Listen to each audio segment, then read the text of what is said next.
This is the best of the week on Relevant Radio. Here is an email from Joseph, and he says, I'm a backslidden Catholic. What does he mean by that, you may say? Well, the Bible uses a term in the King James Version, if I'm not mistaken. I'm pretty sure it's King James, about backsliding. What is backsliding? Backsliding would be if you are in, let's say, you've escaped from a sin. You don't do it anymore. That's good. And then you fall back into the sin. And you wind up back where you once started. That's a way of talking about backsliding.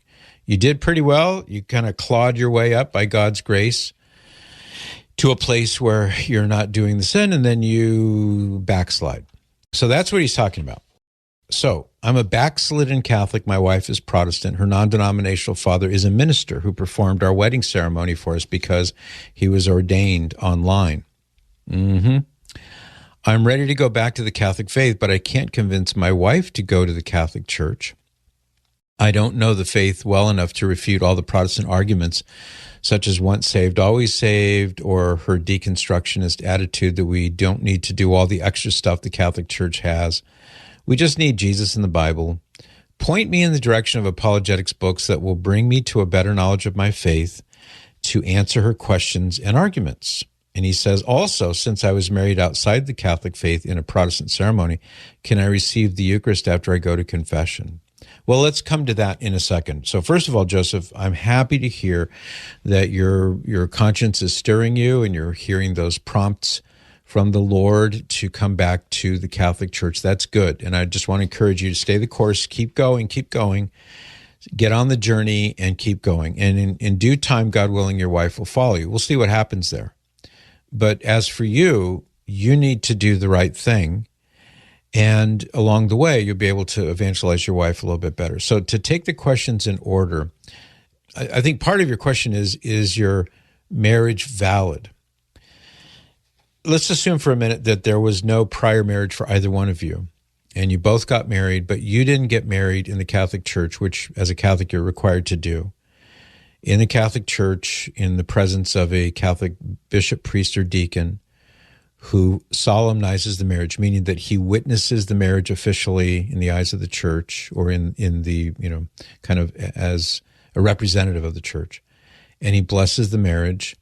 Those are required in order for you to be married validly. As a Catholic, you have to do that. So assuming that those things were not done, the church would say that your marriage is invalid. It can be convalidated. Colloquially, people will say, get your marriage blessed. So that is something that can be done.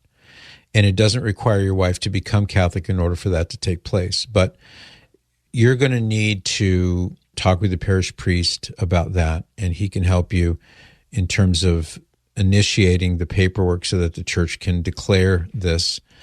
And it may even be possible without that, where you can just have your marriage solemnized, have your marriage blessed, as they say colloquially. So that can be done.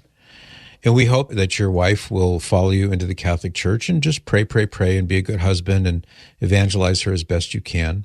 So what about the question about books and things? All right. Well, one thing I would recommend is encourage your wife to listen to Relevant Radio with you. This program, this is just one of a number of programs we have every day where you can hear the answers to her kinds of questions.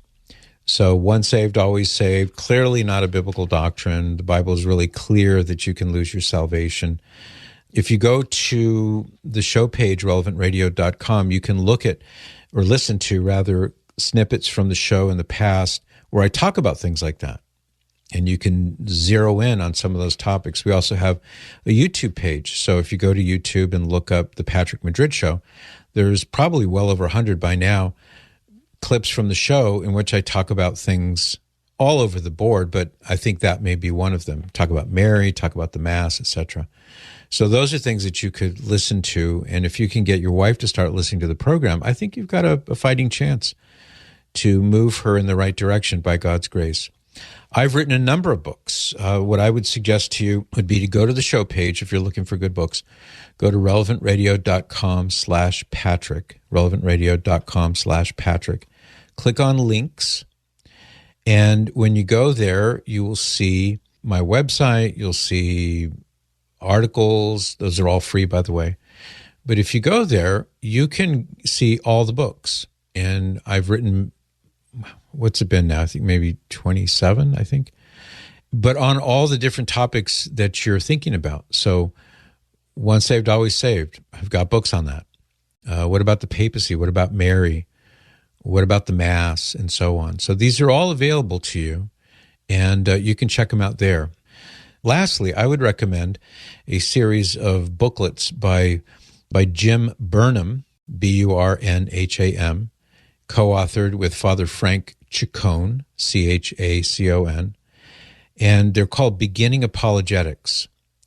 These are like workbooks, maybe 30 pages long, the size of a workbook, 8.5 by 11, and each one of them is on a specific topic. So there's a Beginning Apologetics book on the Eucharist. So all the standard arguments against the Eucharist and all of the Bible verses and all the historical evidence that demonstrates the truth of the Catholic teaching. There's one on the sacraments. There's one on Mary. There's one on the divinity of Jesus. There's one on the Mass. There's one on purgatory. There's one on the papacy. It's a very comprehensive set. You can get the whole set and leave them around the house. Your wife may thumb through them and start getting answers for herself. But as for you, it would be good for you to assimilate this biblical knowledge so that you'll be in a position to share it with her. And then lastly, I would recommend a book that I edited. It's called Surprised by Truth. And it is the conversion testimonies of 11 people telling why they became Catholic. They were like she was, or like she is now. Yeah, we don't need all that stuff. It's just Jesus and the Bible, and that's it. Well, of course, the Bible doesn't say that. But in this book, Surprised by Truth, each of these men and women who wound up becoming Catholic tell their story, and they share their own obstacles and their own disagreements and their own objections to the Catholic Church. And that particular book has been, I don't know what other way to put it, but miraculous, countless conversions from those testimonies.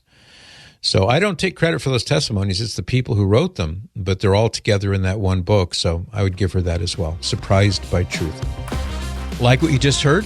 Share it with your family and friends. And thanks for listening.